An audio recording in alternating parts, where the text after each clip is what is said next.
Merry meet offerings, the currency of magic. Magic is a relationship. That is the first truth. Not command, not conquest, relationship. And every relationship is nourished by the exchange of gifts. Think of a friend who never says thank you. Think of a guest who eats at your table and leaves no trace of gratitude. How long before that welcome wears thin? So too with spirits, so too with gods, the ancestors, the guardians of place, the forces that walk unseen. Offerings are the way we say thank you, the way we say, I honor you, the way we say, I remember that magic is not mine alone, but woven with countless other hands. So tonight, let us walk slowly through bowls of rice and cups of wine, through smoke of incense and flame of candles, through blood spilled in sacrifice, through the quiet question, what happens when we give nothing at all? An offering is more than payment. It is not a bribe slipped under the door of heaven or the abyss or the universe. It is recognition. It is saying, you have given and I give back. You sustain me and I sustain you. In magic, offering is not optional. It is the breath that completes the circle. Energy moves in exchange. Take without giving, and the current grows sour. Think of it this way. When you light a candle for a spell, you burn wax, you burn flame. That too is an offering. When you pour your breath into the words of power, that is an offering. But when you direct your words to spirit, when you call ancestors, angels, demons, gods, guardians, the offering must be conscious. It must be chosen, and it must say, I see you. Not every offering must be grand. In fact, the humblest gifts often shine brightest in the unseen. A glass of water, clear, cool, unadorned. Water carries memory. Water refreshes.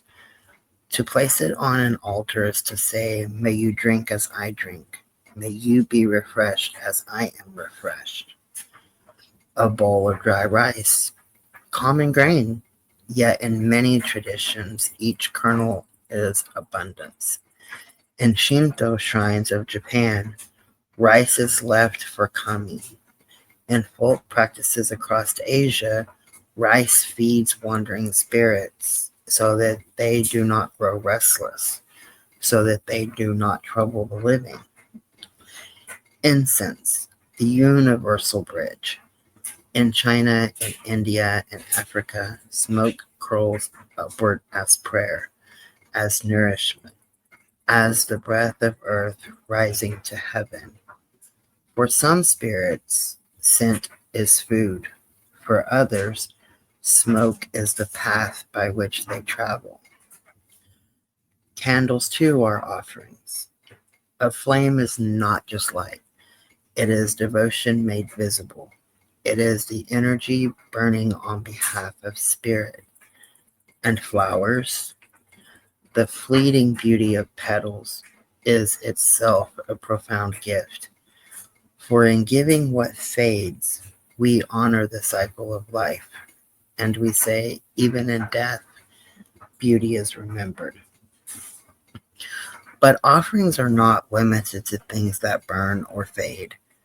In countless traditions, spirits eat, or rather, They eat the essence of what we place before them. Pour wine for Dionysus.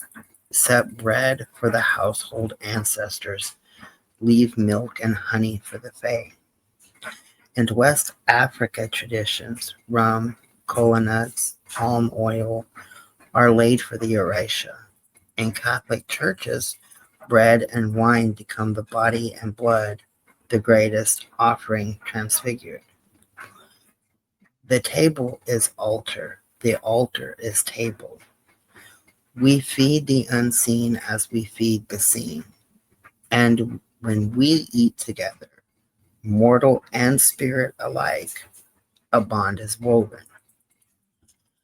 And then this subject many whisper about, but fewer dare to speak plainly, the offering of life itself. In the oldest shrines of humankind, blood was poured, not cruelty for cruelty's sake, but the recognition that life is the most potent gift. Animal sacrifice, still alive in traditions from West Africa to South America, is not random slaughter. It is a consecrated act. The life given sustains the gods, and in return, the gods sustain the community. To modern ears, it may sound harsh, but remember, every meal we eat is sacrifice. The chicken on the plate, the fish in the net, the grain cut from the stalk, all our lives taken. The difference in ritual sacrifice is consciousness. It is gratitude. It is returning life to life with prayer and with reverence. And some spirits, especially the older ones, the fiercer ones, still demand it. Blood wakes them. Blood feeds them. Blood is currency of rawest kind. It is not for every practitioner, but it is part of the landscape of offerings and cannot be denied. But what if we give nothing? What if we call spirits, ask their aid, use their power, and send them away empty-handed? Spirits, like people, grow resentful when taken for granted. A neglected ancestor may sour the luck of the household. A guardian spirit unfed may sleep, and your protection fails. A god ignored may twist the path you walk so that what you seek to build crumbles. I've heard stories. A spell of love soured into obsession because no offering was left. A business deal collapsed because the guardian of the land was not honored. Dreams plagued, health shaken, because the pact of reciprocity was broken. Offerings are not payment. They are promise. To neglect them is to break promise, and broken promises echo. But when offerings are made with care, the blessings are vast. A spirit well fed is a spirit eager to help. An ancestor remembered is an ancestor who opens roads, protects children, whispers wisdom in dreams. The land itself responds to offerings poured. Farmers who leave first fruits for the field find harvest more abundant. Sailors who pour rum to the sea find waters calmer, winds more kind. Offerings weave alliance. They remind us that we are not alone. They root us in gratitude. They amplify every working, because power shared is power multiplied. And then comes the question, when the offering has been made, what then? What becomes of food once the essence is consumed? What becomes of flowers wilted, candles melted, and blood dried?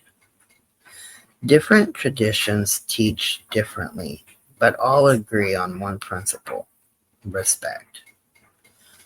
Food left for spirits is not eaten by the living, for its essence is gone. To eat it would be to take back what has already been given. So the food may be buried, returned to the earth, or left at a crossroads where spirits travel, or placed in running water, carried away to the unseen. Ashes from incense, wax from candles, are often buried as well, or sometimes kept in sacred place until the cycle of cleansing. In Shinto shrines, offerings are disposed with ritual, burned or buried with reverence. In African traditions, offerings may be placed at the base of trees or left in places sacred to the Orisha. What matters is not the method alone, but the consciousness. Offerings are not trash. They are not to be tossed aside. They are gifts that carry prayer, and so must be released with care. So let us remember, magic is a relationship, and relationship is nourished by gifts.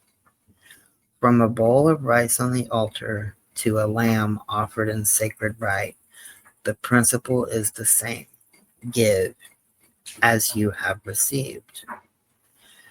When you make offerings, you are not losing. You are investing. You are weaving ties of loyalty, love, and respect. And when you neglect offering, you are not saving, you are breaking. And what is broken takes long to mend. So pour water, light incense, lay flowers, pour wine, offer blood if your path calls for it. But above all, offer gratitude, because the spirits remember. They always remember. And a gift given in love never returns empty. Blessed be.